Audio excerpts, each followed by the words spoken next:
এখন পশ্চিমা বিশ্বে ডক্টর ইউনূসের সরকারের বিরুদ্ধে রীতিমতো ভয়েস রেজ করা হচ্ছে।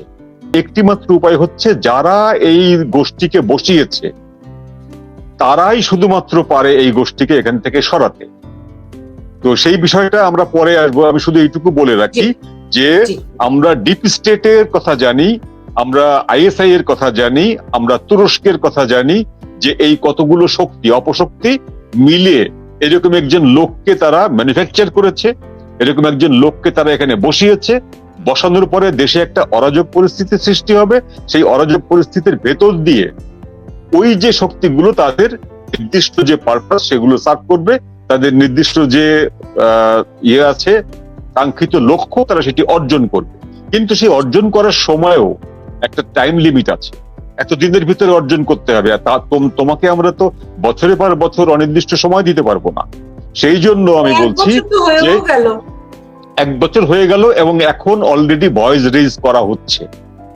এখন পশ্চিমা বিশ্বে ডক্টর ইউনূসের সরকারের বিরুদ্ধে রীতিমতো ভয়েস রেজ করা হচ্ছে। বিভিন্ন দেশে যেমন আপনি ধরুন ফ্রান্সের প্রেসিডেন্ট সাক্ষাৎ করতে না চাওয়া, বা ব্রিটেনের প্রেসিডেন্টের আপনার সাক্ষাৎ করতে, প্রধানমন্ত্রীর সাক্ষাৎ করতে না চাওয়া, তারপরে জাতিসংঘের থেকে সতর্কবাণী দেওয়া ইনক্লুসিভ নির্বাচনের জন্য, তারপরে আন্তর্জাতিক অপরাধ আদালতে ডক্টর ইউনূসের নামে মামলার ব্যাপারটা আছে, তারপরে টিউলিপ সিদ্দিকী ডক্টর ইউনূসের নামে উকিল নোটিশ পাঠিয়েছে। এরকম একাধিক ঘটনা আছে যে ঘটনাগুলোর প্রমাণ হচ্ছে যে এই সরকারের বিরুদ্ধে পশ্চিমা শক্তি যারা বসিয়েছে তারাও এখন আর সন্তুষ্ট না। কারণ তারা বুঝতে পারছে যে এই সরকার একটি জঙ্গিবাদী গোষ্ঠীকে ক্ষমতায় বসিয়ে বাংলাদেশটাকে ধ্বংস করার জন্য পরিকল্পনা করছে। এবং সেই জন্য সর্বশেষ যে উদ্যোগটি তারা নিচ্ছে, সেই উদ্যোগটি হলো কোয়াডের। কোয়াড আপনি জানেন যে কোয়াড হচ্ছে মার্কিন যুক্তরাষ্ট্র, ভারত, জাপান এবং অস্ট্রেলিয়ার একটি সামরিক জোট, একটি স্বার্থ সংশ্লিষ্ট জোট। এই কোয়াডের সর্বশেষ বৈঠকটি হয়েছিল ডোনাল্ড ট্রাম্প ক্ষমতায়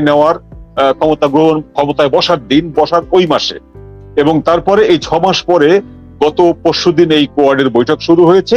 আজকে পর্যন্ত চলবে, 3 তারিখ পর্যন্ত চলবে এই কোয়াডের বৈঠকটি। এইবারের আলোচনায় প্রথমত অংশ নিচ্ছে হচ্ছে ওই 4টি দেশের পররাষ্ট্রমন্ত্রীরা। এই পররাষ্ট্রমন্ত্রীদের আলোচনা শেষে পরে এই বছরের শেষের দিকেই বা কয়েক মাস পরে বসবে 4টি দেশের সরকার প্রধান। এই কোয়াডের 4টি দেশ মানে আপনার আমেরিকা, ইন্ডিয়া, অস্ট্রেলিয়া, আরেকটা যে কোন দেশ? জাপান। আমি এই কোয়াডের ব্যাপারে আমি শুনতে পেয়েছি বাংলাদেশকেও তারা অন্তর্ভুক্ত করতে চাচ্ছে। সেই লক্ষ্যটা কিভাবে, আমি আপনার কাছে প্রশ্নটি রাখলাম। আমি একটু ক্ষেত্রে তারা বলছে যে যেহেতু আন্তর্জাতিক অঙ্গনে তাদের নিয়েও, তাদের অপরাধেরও বিষয়গুলো, তাদের মানে মোট কথা হচ্ছে কি, তাদের যে একটা ভালো ইমেজ আছে আন্তর্জাতিক অঙ্গনে তা নয়, ফলে তাদের সময় লাগছে। কিন্তু তাই বলে বাংলাদেশের সাধারণ মানুষ এরকম ভুক্তভোগী হবে? বাংলাদেশের সাধারণ মানুষ আইনের শাসন থেকে বঞ্চিত হবে, যেখানে সেখানে তাদেরকে পিটিয়ে হত্যা করা হবে। আওয়ামী লীগের যে সমস্ত তৃণমূলের কর্মীরা কোন রকম দুর্নীতির সঙ্গে, কোনো ক্ষমতার সঙ্গে যুক্ত ছিল না, আজকে তো তারাই আক্রান্ত হচ্ছে, তারাই নিহত হচ্ছে, তাদেরই বাড়িঘর জ্বালিয়ে পড়ে দেওয়া হচ্ছে, তারাই পথে পথে ঘুরছে। তো এগুলোর দায় কি তারা নেবে? আপনি আপনার টপিকে থাকুন। আমরা যদি টপিকে থাকি তাহলে দেখব আমাদের টপিকটা আজকে হচ্ছে আওয়ামী লীগের বিচার না, আমাদের টপিকটা হচ্ছে দেশের বর্তমান পরিস্থিতি। এখন মনিরুল ভাই স্পষ্ট করেই বলে দিয়েছে যে এটা কিসের শাসন।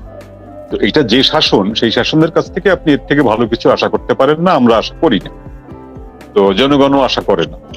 এখন আমাদের জনগণের ব্যাপক যে অংশটা কৃষক শ্রমিক, সেই অংশটা সৌভাগ্য হলো যে তারা রাজনীতির এই কঠিন জটিল মারপ্যাচের ভেতরে আসে না, তারা সে কারণে একটু নিরাপদ অবস্থানে আছে।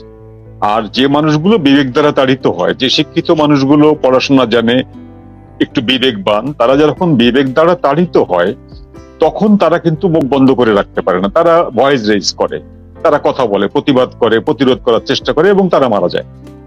এখন যতগুলো লোক মারা গেছে গত 5 তারিখের পর থেকে, গত 5 আগস্টের পর থেকে, সবাই কিন্তু আওয়ামী লীগের না। সাধারণ অনেক মানুষ মারা গেছে যারা কোনো রকম কোনো পলিটিক্যাল পার্টির সঙ্গে যুক্ত না। তারা মারা গেছে। এই যে 3জন মানুষ মারা গেল কুমিল্লার মুরাদনগরে, বা তার আগে যে মহিলা ধর্ষিতা হলেন, বা মনিরুল ভাই যেটা বললেন যে 2জন প্রতিবন্ধী মানুষকে যে হত্যা করা হলো, এরা কিন্তু কেউ আওয়ামী লীগ করে না। প্রথম কথা হলো ডক্টর ইউনূস প্রথম থেকে যে মিথ্যাচারটি করে আসছেন, সেই মিথ্যাচারটি হলো যে সংখ্যালঘু ভারতকে খুশি করার জন্য বা ভারতকে সন্তুষ্ট রাখার জন্য যে সংখ্যালঘুদের উপরে এখানে আক্রমণ করা হচ্ছে, সেটা সংখ্যালঘুত্বের কারণে না, ধর্মের কারণে না, এটা পলিটিক্যাল রিজন। তারা আওয়ামী লীগকে সমর্থন করত, তাই আওয়ামী লীগের দুঃশাসনের মানুষ ক্ষুব্ধ হয়ে, আওয়ামী লীগের প্রতি ক্ষুব্ধ হয়ে এদের উপরে আক্রমণটা করছে। এটা ধীরে ধীরে কমে আসবে। এই মিথ্যাচারটি উনি আগস্ট মাসে করেছিলেন, সেপ্টেম্বর মাসে করেছিলেন, এবং স্টিল নাও উনি এটি করে যাচ্ছেন, তাই না? বিষয়টা তো এটা না। একজন হিন্দু রমণী, তিনি জীবনেও হয়তো ভোট দিতে যাননি, তার বয়স যদি 15 হয়, সে ভোট দিবে কি করে? আজকে যে শিশুটি মারা গেছে মুরাদনগরে, সে তো ভোটার না, সে আওয়ামী লীগকেও ভোট দেয়নি, বিএনপিকেও ভোট দেয়নি, তাকে কেন মরতে হলো? তো এই ধরনের, মানে যদি আমরা বলি যে সমাজে অরাজকতা বা অ্যানার্কি তৈরি হলে মানুষ মারা যায়, সেটা বিএনপির আমলেও মারা গেছে, জাতীয় পার্টির আমলেও মারা গেছে, আওয়ামী লীগের আমলেও মারা গেছে। কিন্তু এখন যেটা মারা যাচ্ছে সেটা হলো আগের থেকে প্ল্যান করা হচ্ছে। যে পটিয়ায় যে থানায় যে হামলাটা হলো, আগের দিন কেন হামলাটা হলো? যে তিনি একটি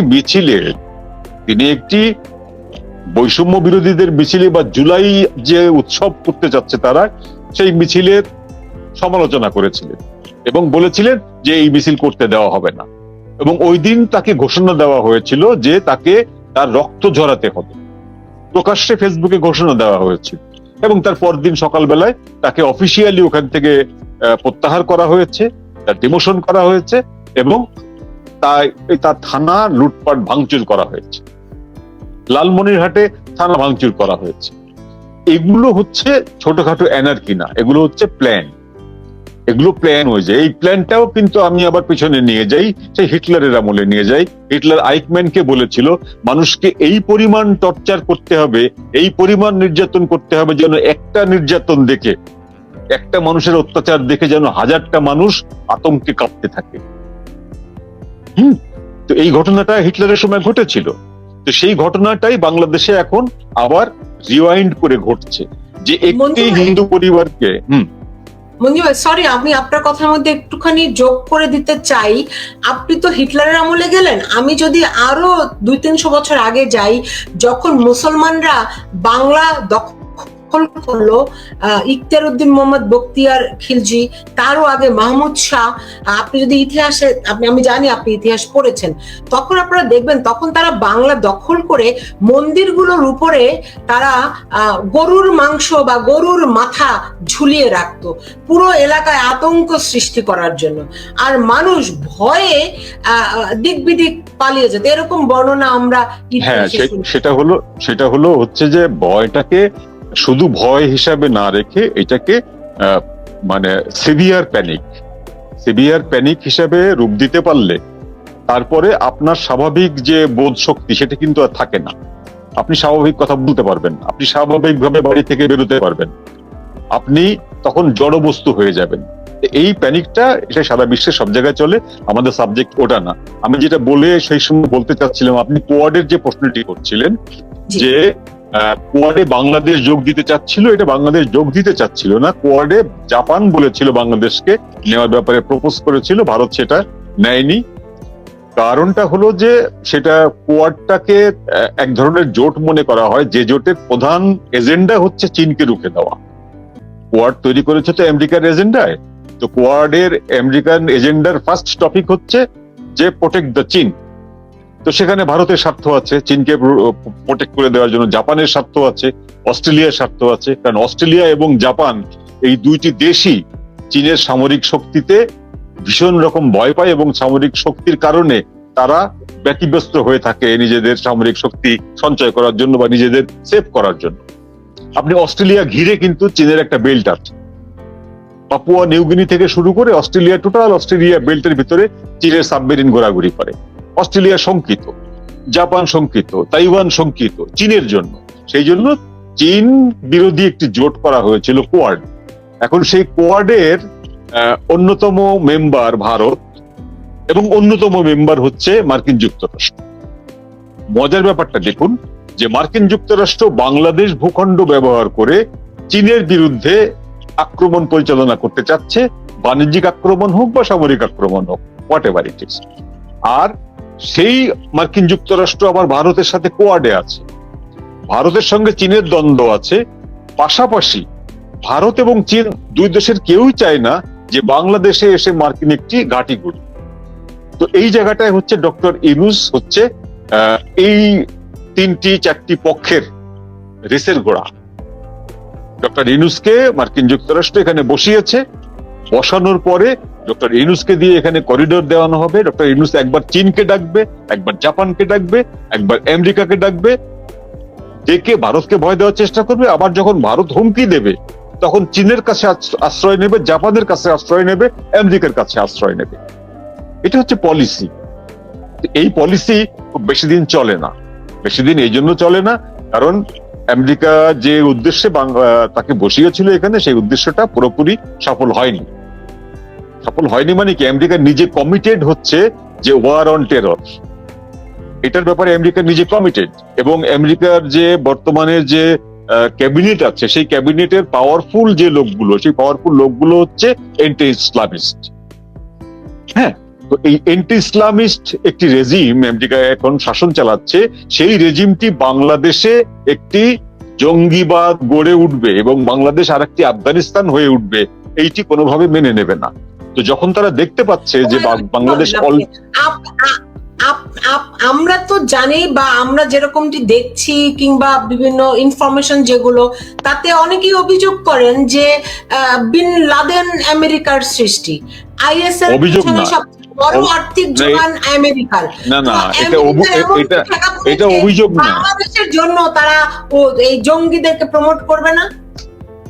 এটা অভিযোগ না, এটা শুনুন, এটা আমেরিকার বিরুদ্ধে এটা অভিযোগ না, এটা সত্য। লাদেনকে, আইএসআই কে আমেরিকা তৈরি করেছে, হামাসকে তৈরি করেছে, এটা সত্য। এটা অভিযোগ না, প্রমাণিত। জঙ্গিদেরকে তারা প্রমোট করবে না, হাউ ডু ইউ নো? এটাই পলিটিক্স, এটাই পলিটিক্স। যে আপনি কি শেখ হাসিনা যখন আমাকে করেছে, ইগনোর করেছে, আমি তখন কাকে দিয়ে আমি তাকে উৎখাত করাবো? তার এন্টি শক্তিকে দিয়ে। সেই এন্টি শক্তিটা যখন তাকে উৎখাত করবে তখন সে আমার ফেভারের শক্তি। সেই আমার ফেভারের শক্তিটা যখন আমার জন্য মাথা ব্যথার কারণ হয়ে যাবে তখন সে আমার ফেভারের শক্তি না। তালেবানকে সৃষ্টি করেছে কে? আমেরিকা। তালেবান যখন আমেরিকার মাথা ব্যথার কারণ হয়ে গেছে তখন কি আমেরিকা আফগানিস্তান দখল করেনি? করেছে। 20 বছর আমেরিকা আফগানিস্তান দখল করে রেখেছিল। 20 বছর পরে যখন দেখেছে যে আফগানিস্তান থেকে তার যা নেওয়ার, হেরোইন ব্যবসা থেকে শুরু করে রেয়ার মিনারেল আর্থ থেকে শুরু করে যা নেওয়ার সব নেওয়া শেষ, তখন আমেরিকা এখান থেকে চলে গেছে। আমেরিকা কিন্তু যুদ্ধে পরাজিত হয়ে তালেবান থেকে যায়নি, আফগানিস্তান থেকে যায়নি। বাংলাদেশেও সেটা ঘটছে। বাংলাদেশে যে শক্তিটাকে দিয়ে শেখ হাসিনা সরকারকে উৎখাত করার দরকার ছিল, আমেরিকা সেই শক্তিটাকে ব্যবহার করেছে। ব্যবহার করার পরে এই শক্তিটাকে বলা ছিল যে তোমরা এই পর্যায়ে পর্যন্ত থাকবা, এই লিমিটটা ক্রস করবে না। হ্যাঁ, তারা লিমিটটা ক্রস করেছে। তারা যখন লিমিটটা ক্রস করেছে, এইবার আমেরিকার ক্যাবিনেটের থেকে, আমেরিকার সিনেটরদের থেকে প্রেসিডেন্ট ট্রাম্প তো ওখানে সর্বময় ক্ষমতার অধিকারী না। এটা তো বাংলাদেশ, ভারত, পাকিস্তান না যে এখানে একজন প্রধানমন্ত্রী বা একজন প্রেসিডেন্ট সবকিছু পারবেন, তা তো না। আমেরিকার ফেডারেল গভর্নমেন্ট সিস্টেমে যখনই ভেতর থেকে প্রতিবাদ এসছে যে এই মুহূর্তে বাংলাদেশকে থামাতে হবে, otherwise it will B A next Afghanistan. সুতরাং সেখানে কোয়াডে এই বিষয়টি আলোচিত হয়েছে এবং আলোচিত হবে। এবং আইসিসিতে যে ডক্টর ইউনূসের বিরুদ্ধে মামলা হচ্ছে, সেটা যদি সত্যি মামলা যদি রান করে, যদি ওয়ারেন্ট ইস্যু হয় বা রেড কর্নার লেটার ইস্যু হয়, সেটি বাংলাদেশের জন্য খুব অপমানজনক। তো এই অপমান ইউনূস সাহেবের কিছু হোক না হোক আমাদের হয়। হ্যাঁ, আমাদের দেশের একজন শীর্ষ পদের লোককে আইসিসিতে মামলা হবে, এটা আমাদের জন্য হয়। তো এরকম মামলা হওয়া মানেটা কি? মামলা হওয়া মানে হচ্ছে ইটস এ ওয়ার্ল্ড রেকর্ড। পৃথিবীতে আজ পর্যন্ত কোন নোবেল লরিয়েটের এগেইনস্টে মানবাধিকার লঙ্ঘনের বিরুদ্ধে মামলা হয়। মিথ্যাচার করার জন্য মামলা হয়নি। এনার বিরুদ্ধে যদি হয়, তো এই যে জিনিসগুলো প্রসেসগুলো শুরু হয়েছে পশ্চিমা দেশগুলোতে, মিয়ানমারের অং সান সুচির বিরুদ্ধে তো অনেক রকম অভিযোগ আছে মানবাধিকার লঙ্ঘনের। অভিযোগ আছে কিন্তু মামলা না, আইসিসিতে মামলা হয়নি। তার অভিযোগটা তার সেনাবাহিনী তার উপরে ফলিয়েছে। তার অভিযোগের কারণে, তার স্বজনপ্রীতির কারণে বা তার অপশাসনের কারণে সেনাবাহিনী তাকে কোঅপ করে তাকে সরিয়ে দিয়ে গৃহবন্দী করে সেনাবাহিনী দেশ শাসন করছে 4 বছর ধরে। আমার বক্তব্যটা ওই জায়গাটা না, আমার বক্তব্যটা হচ্ছে বাংলাদেশের সকল শক্তি এই অপশক্তিকে রুখতে ফেল করেছে, আনফরচুনেটলি ফেল করেছে। এবং এখন যে বড় বড় কথা বলছে সবাই, টক শোতে বলছে, চ্যানেলে, টিভি চ্যানেলে বলছে, পত্রপত্রিকায় বলছে, এইটি ঠিক হচ্ছে না, ওইটি ঠিক হচ্ছে না, এইটি বেআইনি হচ্ছে, ওইটি আইনসম্মত নয়, এই কথাগুলো বাকওয়াজি। প্রথম দিন থেকেই বেআইনি কাজ কারবার হচ্ছে, প্রথম দিন থেকেই। সুতরাং আজকে যে আইনি বেআইনি হচ্ছে আর গত 5 মাস আগে বা 3 মাস আগে আইনি কাজ হয়েছিল, ব্যাপারটা এরকম না। তো এই লোকগুলো ফেল করেছে, এটি হলো সত্য। বাংলাদেশের বাহিনীগুলো ফেল করেছে, এটি হলো সত্য। এখন হয় ফেল করেছে অথবা তারা পেট্রোনাইজার।